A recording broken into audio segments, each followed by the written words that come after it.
What's going on, everybody? This is Mo. Today we're going to be taking a look at the DJI 03 edition of the Mobula 8. The Mobula 8 is an 85mm 2S swoop by Happy Model, and this is the DJI version of it. We're looking at the 4K onboard recording. At the start of each clip, I'm going to have the camera settings to give you an idea of what you're looking at here. But to start off, I wanted to do some freestyle flying, or some more aggressive flying, to see if this drone was capable of doing that. And I think it is. You know, I don't think this is its primary purpose. I don't think you should buy this drone to freestyle it, but it certainly can do some of these more aggressive moves, and it handles them a lot better than I thought it would, to be honest.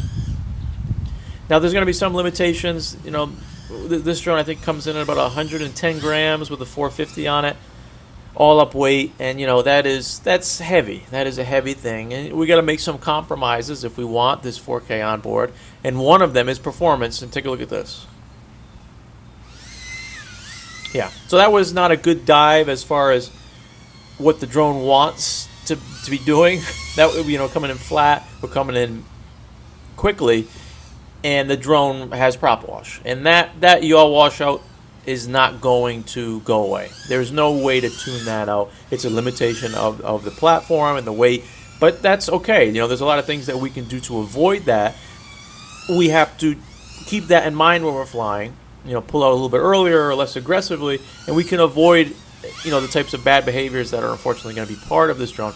But you know, that shouldn't be a surprise.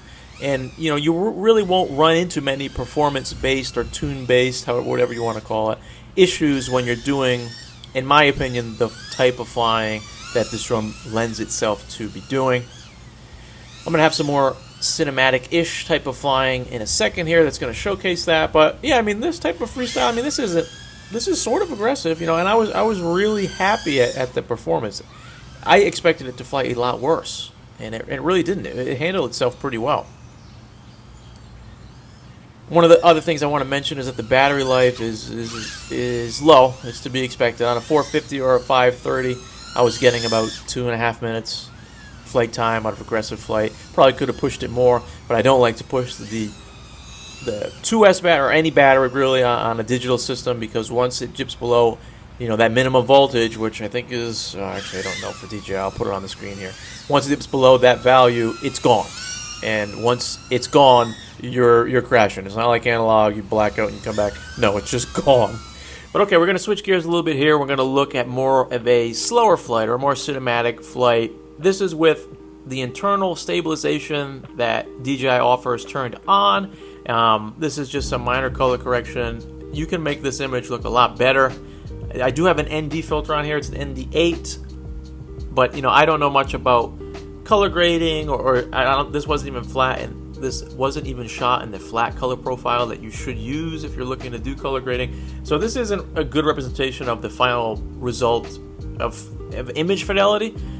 But I think this looks really good, especially on a 2S 85mm whoop.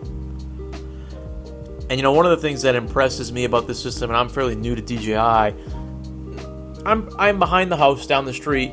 I have no signal degradation at all. I'm locked at, I think I dipped to 30 megabits a second when I turn around, but the image quality didn't degrade at all.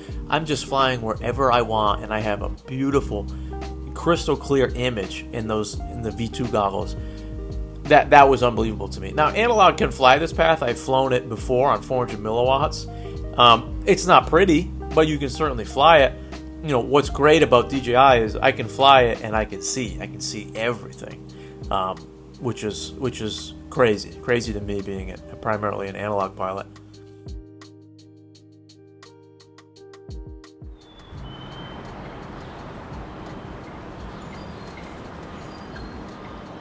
How'd you like that? I put in a little background noise like the cinematic pilots do, huh? That was pretty good, right? You'll notice this is on 30 FPS mode. If you fly DJI, you know the 30 FPS in the recording means the pilot was flying at 30 FPS, which isn't the most fun. You know, it's extra stuttery or laggy, but it's, in my opinion, it's flyable on a small cinewhoop like this, since we're kind of going slow anyway. Yeah, I mean, overall, very impressed with this platform. We've seen this a lot as of late. We have the Pavo Pico, the Beta FPV I think it's 80mm 2S. We have the Mob 8 85mm 2S. We have the newbie drone 75mm 2S with the O3 on top. And Flywoo's even getting in the action with their DK or their O3 Lite system. So that might be one to look at as well. I think, for freestyle, all of them aren't going to be your number one choice. I think they're all going to be primarily used as Cinewhoops, but they do that job pretty well. I guess it really comes down to which one survives the best in the wind and in the environments. And I think the Mob 8 having that extra weight actually kind of helps out. But hey, thank you for watching. I appreciate it. This was just a quick overview of what my experiences with the Mob 8 have been, and they've been primarily positive. I think it's really cool Cinewhoop with some performance capabilities to boot. So thanks again for watching. Any questions, leave them below. I'll try to answer them as best I can. Have a good day.